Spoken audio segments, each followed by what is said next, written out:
पहाड़ी शैली का एक सुंदर बंगला जो मुख्यमंत्रियों को डराता है। करोड़ों की लागत से बना बंगला जहां रहने से कतराते हैं मुख्यमंत्री। क्या वाकई इस बंगले में रहने वाले मुख्यमंत्री की कुर्सी चली जाती है?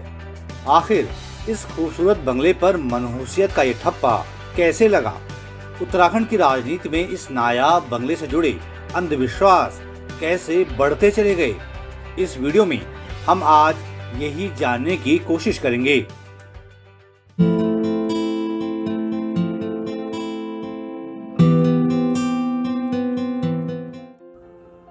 दोस्तों, ये शानदार बंगला देहरादून में स्थित है और उत्तराखंड के मुख्यमंत्री का सरकारी निवास है। कुछ एक नेताओं को छोड़ दें तो पिछले कुछ मुख्यमंत्री यहाँ रहने ही नहीं आए। मौजूदा मुख्यमंत्री तीरथ सिंह रावत ने भी संकेत दे दिए हैं कि वो भी यहाँ कदम नहीं रखने वाले। थर्ड वेव के लिए हम पूर्ण रूप से तैयार हैं।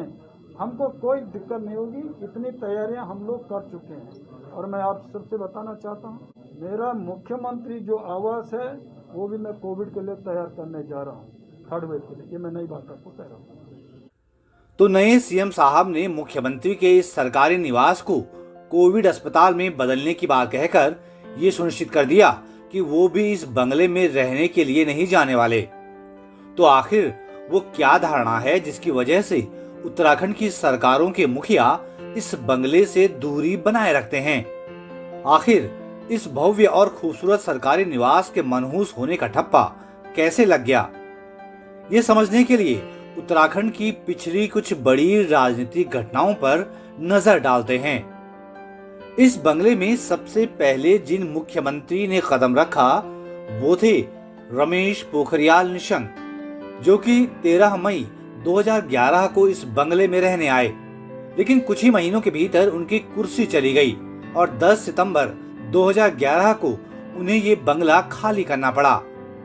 निशंक मुख्यमंत्री का कार्यकाल पूरा नहीं कर पाए और 2 साल 3 महीने ही सीएम रह पाए। निशंक बीसी खंडूड़ी की जगह सीएम बने थे, लेकिन राजनीतिक घटनाक्रम ने ऐसा टर्न लिया कि निशंक को हटाने के बाद दोबारा बीसी खंडूड़ी को ही मुख्यमंत्री बनाया गया। ये 2011 की बात है।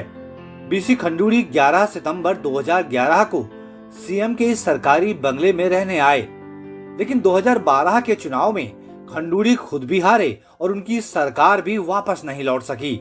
लिहाजा 13 मार्च 2012 को 6 महीने में ही खंडूड़ी को ये बंगला खाली करना पड़ा। खंडूड़ी 2 कार्यकाल में मुख्यमंत्री रहे। पहले कार्यकाल में वो देहरादून स्थित सर्किट हाउस में रहे, लेकिन तब भी 2007 से 2009 तक ही मुख्यमंत्री रह पाए। उत्तराखंड में 2012 के विधानसभा चुनाव के बाद जब कांग्रेस की सत्ता में वापसी हुई तो विजय बहुगुणा को मुख्यमंत्री बनाया गया। वो भी इसी सरकारी बंगले में रहे। विजय बहुगुणा मार्च 2012 में मुख्यमंत्री बनाए गए थे, लेकिन साल 2014 में 2 साल और 10 महीने बाद ही उन्हें हटा दिया गया। इस तरह राजनेताओं और उनके समर्थकों ने खुद की लीडरशिप में दोष तलाशने के बजाय मुख्यमंत्री के इस सरकारी बंगले के वास्तु दोष को ही जिम्मेदार ठहराना शुरू कर दिया। धीरे धीरे उत्तराखंड की राजनीति में ये मिथक जड़ें जमाने लगा कि मुख्यमंत्री का ये सरकारी बंगला ही मनहूस है। जहां जो भी सीएम रहा वो अपना कार्यकाल पूरा नहीं कर पाया। ये धारणा ऐसी प्रबल होती गई कि 2014 में विजय बहुगुणा की जगह मुख्यमंत्री बनने वाले हरीश रावत पर भी उसका असर हुआ। हरीश रावत सीएम बनने के बाद यहाँ झांकने तक नहीं आए। हरीश रावत देहरादून में सरकारी आवास के पास से स्थित बीजापुर गेस्ट हाउस में रहे, लेकिन इस बंगले में उन्होंने पैर तक नहीं रखा। लेकिन हरीश रावत के मुख्यमंत्री रहते हुए देहरादून में जब कुछ अंतर्राष्ट्रीय रेसलर्स और खली का एक बहुप्रचारित मुकाबला हुआ तो उसमें शामिल ब्रॉड स्टील समेत दूसरे नामी रेसलर्स को इसी मुख्यमंत्री निवास में ठाठ बाट से रखा गया। हालांकि इस बंगले से दूरी बनाने वाले हरीश रावत भी बतौर मुख्यमंत्री लंबी पारी नहीं खेल पाए। हरीश रावत 2014 से 2017 तक लगभग 3 साल मुख्यमंत्री रहे। 2017 के चुनाव में वो खुद भी 2 सीट से चुनाव हार गए। 2017 में उनकी पार्टी भी बुरी तरह से चुनाव हार गई। हरीश रावत के साथ जो हुआ वो इस बंगले से जुड़े मिथक को झुठलाता दिखता है, क्योंकि इस बंगले में वो रहे ही नहीं। फिर भी उनका राजनीतिक हश्र पिछले मुख्यमंत्रियों जैसा ही रहा। उस तथाकथित अपशकुन को तोड़ने के लिए बाद में त्रिवेंद्र सिंह रावत ने भी एक साहसी फैसला लिया। उत्तराखंड में 2017 में हुए विधानसभा चुनाव में बीजेपी प्रचंड बहुमत से जीतकर आई और त्रिवेंद्र सिंह रावत को मुख्यमंत्री बनाया गया। तो देहरादून की डिफेंस कॉलोनी में स्थित अपना निजी मकान छोड़कर त्रिवेंद्र परिवार समेत मुख्यमंत्री के सरकारी निवास में रहने आए। यहाँ एंट्री करने से पहले उन्होंने जमकर पूजा पाठ कराया, जिसमें उनकी कैबिनेट के लोग भी शामिल हुए। ऐसा बताया जाता है कि त्रिवेंद्र सिंह के कार्यकाल में ही इस बंगले में बने स्विमिंग पूल को वास्तु दोष का हवाला देकर साल 2018 में बंद कर दिया गया। लेकिन बाद में राजनीतिक हालात ऐसे बने कि इस बंगले को गुलजार करने वाले त्रिवेंद्र सिंह रावत भी अपना कार्यकाल पूरा नहीं कर पाए। त्रिवेंद्र सिंह रावत को 9 मार्च 2021 को इस्तीफा देना पड़ा। बतौर मुख्यमंत्री त्रिवेंद्र सिंह रावत 4 साल भी पूरा नहीं कर पाए। त्रिवेंद्र वाली घटना के बाद सीएम के सरकारी बंगले का मिथक रचने वालों को एक और बहाना मिल गया।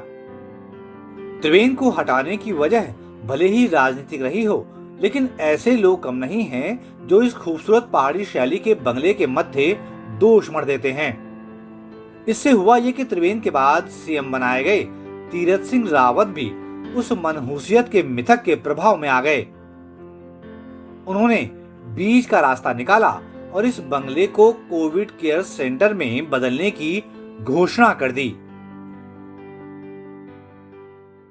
थर्ड वेव के लिए हम पूर्ण रूप से तैयार हैं।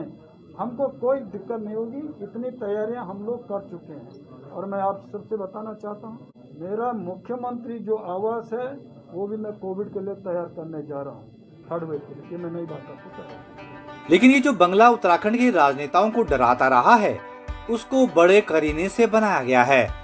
देहरादून जैसे शहर में ये बंगला पहाड़ की याद दिलाता है। मुख्यमंत्री का ये सरकारी निवास साल 2010 में बनाया गया था। इस बंगले को बनाने में 15 करोड़ 81 लाख रुपए खर्च हुए हैं। ये बंगला 10 एकड़ में बना है, जिसमें 58 कमरे हैं। बंगले में 8 किंग साइज के बेडरूम हैं और 2 लिविंग रूम भी हैं। यही नहीं, जनता दरबार जैसे बड़े आयोजनों के लिए एक विशाल हॉल भी है। सबसे दिलचस्प बात यह है कि उत्तराखंड में जिस मुख्यमंत्री ने 5 साल का कार्यकाल पूरा किया वो एनडी तिवारी थे। उनके कार्यकाल में ये बंगला बना ही नहीं था। एनडी तिवारी के समय ब्रिटिश काल में बना एक बंगला अस्थायी तौर पर मुख्यमंत्री का आवास बनाया गया था। तिवारी ने 2002 से 2007 तक यहीं समय बिताया। लेकिन विडंबना देखिए कि जो बंगला करोड़ों रुपए खर्च करके मुख्यमंत्री के सरकारी निवास के नाम पर बनाया गया है, वो राजनीति की मनहूसियत की कीमत चुका रहा है।